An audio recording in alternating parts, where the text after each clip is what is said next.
Well, it looks to all intents and purposes like they've boarded the merchant vessel that they've been pursuing across most of the Atlantic for the last few days. Again, images are appearing now, but it looks like they got on board with an MH-60 helicopter with people getting out of the back of that. These helicopters are carried by the Coast Guard cutter that we also know has been in company with the merchant vessel for the last few days. So what was shaping up to look like a major air special forces activity has actually, what it looks like at the moment, transpired into being a relatively straightforward, routine boarding in the end, where a team got out of the Coast Guard cutter and boarded them. There's been an alteration of course of the ship, which is interesting for a couple of reasons. Firstly, because that might have just been to allow the teams on board, or it might give us an indication of where they're heading next. So yeah, again, it was shaping up to be something very dramatic. Special forces, huge numbers, rapid roping onto a deck. It looks like it's become a fairly routine boarding in the middle of the ocean. Now, it might be that one was traded off against the other. It may be that vessel complied because they were now within range of the backup option. So they decided to comply, or they were told to comply, because plan B did not look favorable. I suspect that's quite likely. Because of the way it's panned out, this is just a Coast Guard cutter with a helicopter doing a boarding. So again, what was shaping up to be a very long range, if they had needed aviation support from the UK, which it was shaping up that they were going to do, that suddenly becomes very rangy. And at the moment, the weather there is sort of west southwesterlies, force 7 to 9. I mean, it's pretty spicy. It's you wouldn't want to be getting on a small vessel, boarding onto a small vessel in those sorts of conditions. So if they had flown from the UK mainland, from Prestwick, let's say, then that's a long range, and you're now probably having to refuel your rotary wing assets with fixed wing. It suddenly becomes a beast. Again, you're now sort of nudging into the sorts of areas where probably the US are the only people who can do it. So yeah, it was it was shaping up into something quite dramatic. As I say, at the moment, with the information I have as we record this, it looks like it was actually just the Coast Guard cutter helicopter, and that's not so dramatic. Again, choppy and windy, but pretty much routine. Yeah, well, you've got to have US types of assets, numbers of assets, which they still have. I mean, the US Navy are constantly sort of bemoaning the tautness across their fleet, and rightly so. But it's tautness set against a baseline of considerable mass, certainly compared to anything we're used to. Whenever there's a problem, there's a carrier or a destroyer or a submarine, they just have enough mass to make that happen.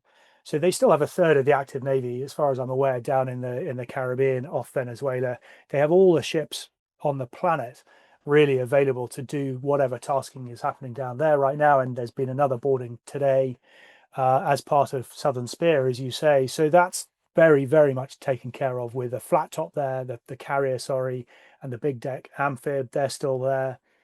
This was a sort of stray vault, if you like, the pursuance by the US Coast Guard across the Atlantic, which was peculiar insofar as why didn't they board that vessel? If it was so interesting, why didn't they board it when it was off Venezuela? When they had permission to do so, they were given permission. That vessel didn't berth, it didn't dock in Venezuela, incidentally. It came from Iran, and then it didn't dock. So if it was so important, why didn't they board it in the relative shelter and sort of range closeness of there? It's very interesting. There are hundreds, if not nearly 1,000 of these dark fleet ships. No one can protect all of them. I mean, this is the cat and mouse, the new cat and mouse that we are currently in. That just nobody has the navy to either defend or prosecute these vessels. I mean, the US is doing a good job of it now, and potentially shifting the metric under which they operate. But that's how you tackle it. You can't do it vessel by vessel because there are just far too many of them. So I think sort of pointing at Russia and going, you don't have enough ships. Well, of course they don't. There are far too many of them. So it's more, I'd say it's slightly more nuanced than just, who's got what warships. If there's a whole sort of wrapper around this about the legality of the dark fleet and the legality of what the US is doing in terms of boarding and searching them, which I think is another nuance here that will play out in the next few weeks, particularly as they used the UK as a staging base, potentially as a staging point for this boarding.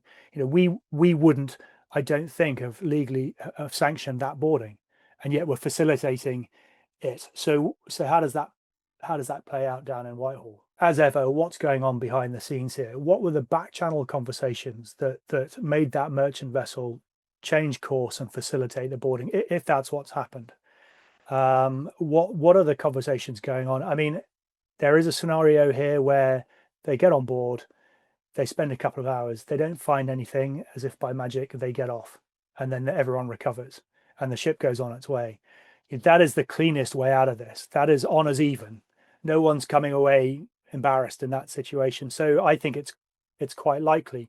The alternative is they find, whatever this thing is, there's lots of speculation that there's something on it. Well, in which case, why didn't they get on it in the first place? So that again remains a problem for me. And then they try and detain it somewhere. Geographically, the obvious place is the northwest coast of Scotland or the west coast of Scotland. And now you're right back into this headache of us versus Russia versus the US and all these bigger plays that are going on right now.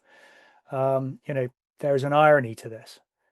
A week after, months after, we constantly get belittled as being of no use to the US. Then they need us for an operation like this and potentially to detain the ship. So yeah, this still has a long way to play out, in my view.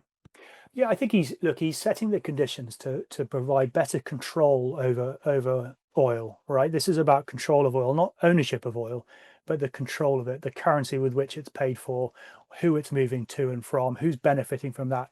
I mean, this is a truly global situation, and he wants to reassert his authority on that situation.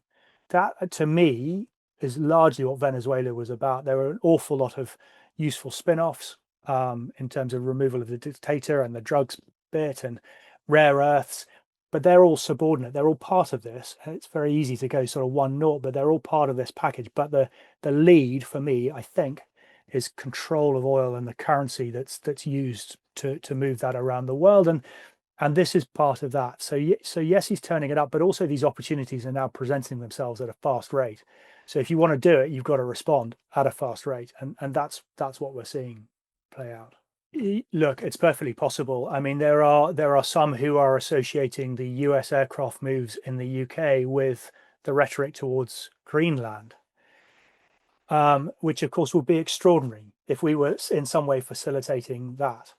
But I tend to defer to the sort of route one. Maybe that's a military mindset.